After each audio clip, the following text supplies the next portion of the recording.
Hello YouTube, my name's Nero and today we have some Call of Duty Advanced Warfare. What we're going to be doing in this video is actually doing another weapon guide. This time we're going to be covering the ARX-160, one of my favorite weapons in Advanced Warfare and one of the most effective weapons in Call of Duty Advanced Warfare. Let's preface this by going down here to my operator, going down to my combat record and my weapons, just to kind of show you guys I actually use the weapon a bunch. I have just under 900 kills with it and I have almost a 2 kill death ratio with the weapon itself. I use it a bunch, it's one of my favorite weapons and I consistently do very well with this weapon. The whole point of this video is to give you guys a career class you guys may want to use with the ARX-160, give you some general tips and some helpful advice as to how to properly run this weapon while playing Call of Duty Advanced Warfare. So as you can see, I'm only level 35, so I don't have everything unlocked in terms of attachments and stuff so far as Prestige. So we're going to be going down here to Private Match, and we're going to be creating our class here from the Private Match. So first and foremost, let's go ahead and grab our ARX-160. Now, I only have one good variant of it, and that variant is going to be the ARX Hole Puncher. Now, this is considered by most to be one of the best variants for the ARX in the game. It is fantastic. You only lose 1 accuracy and 1 handling in exchange for 2 damage, making the weapon ridiculously powerful. And the best part about this is, if you've been playing Advanced Warfare for any number of time now, if you've been opening supply drops from leveling up, or advanced supply drops from leveling up, or perhaps you've even purchased a couple advanced supply drops, chances are you have the ARX Hole Puncher because it's only a professional grade variant. It's not super rare as compared to some of the top tier elite or even royalty variants, right? It's not super rare. I've actually gotten several of these things over my time here in Advanced Warfare. So if you're looking for a particular variant, the elite ones are pretty good, but I think the best overall variant for the ARX is going to be the Hole Puncher. So try to get that if you can. So let's just start off with there and grab the Hole Puncher. Now in terms of attachments, it's pretty basic. There's actually a lot of things that you could do with this because of course it's a burst rifle. It requires you to kind of sit back and requires a lot of accuracy. So there's a lot of different attachments that you could use to be beneficial for you. But for me personally, I run 2 very basic ones. I like to run the foregrip and the suppressor. I like to go ahead and run with that. If you look at this gun, you can use it as a close quarters weapon or as a medium range or even a really far distance weapon, and having a silencer on there is not actually going to affect it too much. You actually can still get very effective kills at those long ranges while using a silencer, and the foregrip is just going to make you a little bit more accurate when you're trying to take people out at those ranges, because with the ARX you are going to feel kind of pressured sometimes to try to take people out at those super long distances because you feel like you can, right? And you can. That's the best part about the ARX, is you definitely can. So the grip's going to help you. I recommend it all the time on the ARX, and the silencer, that's my own personal preference, but I'll show you guys some alternate setups here after we create the initial class. So first and foremost, we're going to go ahead and grab ourselves low profile. In terms of perks, I'm telling you guys, it's going to be a very basic perk set. It's going to be what I consider to be the best perks in the game, all thrown together on a class, and what really makes the class stand out is the ARX itself, because the ARX itself is the most powerful part of this class. So we're going to grab lightweight as well, just because when I'm using this, you're going to be taking people out long ranges. Very rarely, right, are you going to be running around hip firing with the ARX. It can be good hip firing. Burst rifles are notorious for being pretty good as hip fire weapons, but you're going to be, for the most part, aiming down sight, and lightweight is going to allow you to kind of have like a mini adjustable stock in a way. It's going to allow you to move around a little bit faster while you're trying to strafe and stuff like that while aiming down sight, which can definitely be pretty helpful, as well as it alleviates a little bit of the movement speed penalty that you get for using an assault rifle. Perk 2, blind eye. You notice I have low profile and blind on here. I mean, if I'm using a silencer, I'm staying off the minimap when I'm firing. I got low profile, I stay off of UAVs. I have blind eye, I stay off of kill streaks. You'll find that that's a staple in most of my classes. It really is. I like to play a lot of ground war. I mean, you can definitely get away without playing without running blind eye while playing Advanced Warfare, but if you're running ground war like I usually do, blind eye is so helpful, because regardless if your team's really good or doing good, it's so easy to get those high kill streaks here in Advanced Warfare that when those aerial assault drones start coming in, or some of the other kill streaks start coming in, you're going to definitely be happy you have blind eye. But yeah, if you don't play, maybe if you don't play ground war and you might want to run something else, you don't even need to necessarily run a second perk on this, because in my own opinion, the only perk that's really beneficial for this class would be blind eye in the perk 2 category anyway. In perk 3, we're going to go to toughness. You need toughness. Highly recommend you need toughness on ARX in my own opinion. If you're going to be taking out these people at these super long ranges, you're going to be going against, full auto weapons, AS-1s, Ball 27s, HBR-A3s, all of these weapons in the game, right? You're going to be facing all these weapons, AK-12s, and they're going to be shooting back at you, right? But what's going to help you win is the fact that the ARX is a burst weapon, so you're going to be incredibly accurate, and with the help of toughness, your gun's not going to flinch a bunch, and your accuracy is not going to suffer when they're actually shooting back at you, and as a result, you will end up winning a lot of gunfights. And you guys know the other perk, man. You guys know the other perk. Blast suppressor. Some people opt out for scavenger Scavenger. Some people really like to use Scavenger. For me, Blast Suppressor is the best perk in the game. I dash around a lot. You'll see when I play, I double jump a lot, I dash a lot. I'm a mobile player for the most part when I play, even while using something like the ARX and having, of course, low profile and blind eye and a silencer. That definitely helps me become a more mobile player while using this weapon. And to me, Blast Suppressor is the best perk in the game. It is so crucial to just doing well. I love it. And for the last three things we're going to be using is going to be score streaks. We're just going to go grab a UAV. Now, in particular, if you want like my advice on how to run your kill streaks, I like to use the UAV with extra assist points.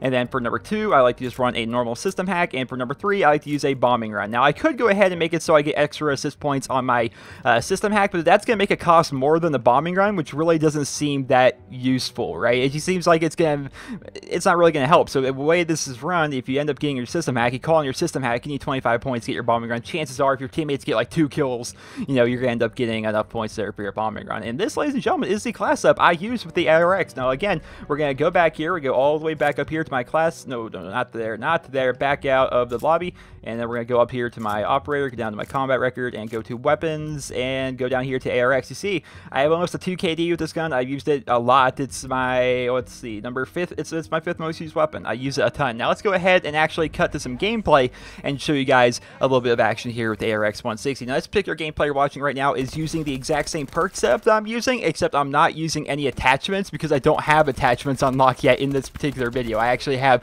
an exo ability as well as a frag grenade in there because this is one of the first games of my particular prestige that I'm on right now. Is one of the first games running around, and I actually had no grip yet, or I didn't have the silencer unlocked yet either. So I'm running around with no attachments for this part of the gameplay, but we'll also cut to some other gameplay where I'm actually using the grip and I'm using the silencer. Some things to kind of mention about this. The ARX itself hits like a truck. It does. It is a very powerful weapon at medium to long ranges, while still, if you're accurate, can be pretty powerful at close ranges. Keep that in mind. It was actually buffed to the point where it actually has 45 rounds in its magazine by default, when initially it only had 30 rounds, like a normal assault rifle, right? If you think of most assault rifles in Call of Duty, they usually have 30 rounds in their magazine. That's just usually the case. Well, they buffed the magazine size on the ARX for whatever reason by 50%, making it so it has a 45 round magazine by default, which is essentially the equivalent of having extended mags just built into the gun, along with the fact that it really doesn't kick a whole lot. It hits like a truck down range, has some amazing iron sights. Like, everything about the weapon itself is just really good. Now, if I were to draw some comparisons to it, right? Let's say you guys played a lot of Black Ops 2. It reminds me a whole lot of the M8A1 in that game. If I think of the IMR in this game, it reminds me a bit more, I would say, of the SWAT from Black Ops 2, whereas the ARX here reminds me a lot more of the M8A1 in terms of its power and its handling and things of that nature. If I were to compare it to some other guns from Call of Duty's past, I'd say it feels a lot like the G11 from the original Black Ops. I'd say it feels a lot like the Modern Warfare 2 FAMAS. It is just a very powerful burst rifle, and if you are a fan of burst rifles in Call of Duty, then you'll definitely love using the ARX-160. Again, it's one of my favorite weapons in the game. I use it a bunch because I'm a big fan of burst weapons, and I find that for whatever reason, whenever I use this gun, maybe it's the playstyle that I implement where I maybe sit back a little bit more and I don't run in head on like I would if I were using an MP11. For whatever reason, I always seem to do a lot better while using this, and that's why you see a lot of ARX gameplay here on my YouTube channel, because I usually do pretty good when I use the ARX. So again, I almost have like a 2 KD with the weapon itself. It's just a gun that I generally win a lot of my gunfights with, regardless if it's close range, medium range, long range. Honestly, in my own personal opinion, this gun's borderline overpowered. To me, anyway. To me, when I'm using it, it just feels like I'm melting people so ridiculously easy, and I'm not, like, I'm taking these people out at these super long ranges where they can't even get their sights on me in time. Like, the gun itself just seems like it hits so hard downrange. And of course, it is powerful, and it does have a very good fire rate. One of the downsides to burst weapons throughout the history of Call of Duty, if you think back to maybe the M16s of years past, is that they're kind of limited by their fire rate, given the nature that they're a burst rifle. But the fire rate on this thing is ridiculously quick. Again, it goes back to like the FAMAS from Modern Warfare 2 or the G11. It's just a lot faster, right? If you think of the M16 from Black Ops versus the G11 from Black Ops, the G11 shot a lot faster. They were both burst rifles, but the G11 shot a lot faster. And going back to Modern Warfare 2, the M16 and the FAMAS for a reason just shot faster. There was less of a delay between the bursts, and that's the same case, I would say, for the IMR and the ARX here in Advanced Warfare. The ARX is very powerful, while still still having a ridiculously good fire rate, which means you can just go ahead and spam, ladies and gentlemen. You can just absolutely spam. Let's cut here to the firing range here in Advanced Warfare and just show you guys exactly how much you can spam this weapon. So you see down there at the bottom right, 45 round magazine by default. The class I'm using is just your standard class that I showed you guys already. This is the class I like to use. This is the class I like to run.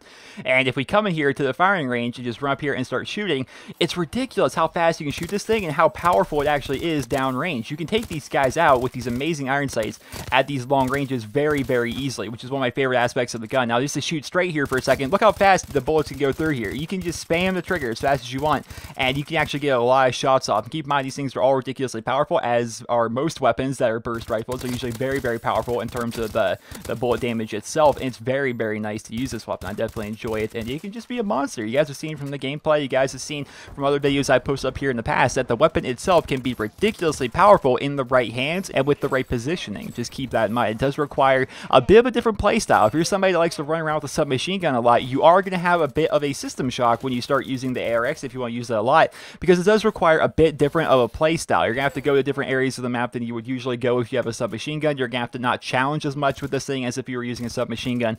But if you learn to play it right, you learn to position it well, you can definitely have a whole lot of fun with this weapon and just tear people apart. I do a lot, and I personally just love using the ARX-160. It's one of my favorite weapons in the game. Now, if we can cut back here to the Craig class just to give you guys some other suggestions, because maybe some of you guys really don't like the idea of using, you know, foregrip as well as the silencer. Maybe you want to use some other stuff. You can actually go with 3 attachments if you would like. So let's go ahead and get rid of some of these, and we'll actually get rid of the bombing run here. Let's say, for example, you're somebody that like to use M8A1 a whole lot in Black Ops 2. Well, a popular set for the M8A1 was the quick draw, along with the adjustable stock, along with the red dot sight. You can go along with this. It's not the worst class in the world, honestly. It's not the worst thing in the world. It's just you can aim down sights a little bit faster, if you don't like the iron sights as much. But I would say personally that the ARX iron sights are fantastic, but you can definitely benefit from having a red dot sight with this thing, given that you're so powerful at those long ranges. It'll actually make it a bit easier to take people out at those long distances, right? It's definitely a bit better. So that's another setup I would recommend. Maybe if you want to take off line dive, perhaps you're somebody who plays Search and Destroy, this would be a very good class setup for something like Search and Destroy. The ability to move a little bit faster with lightweight, as well as having these 3 attachments,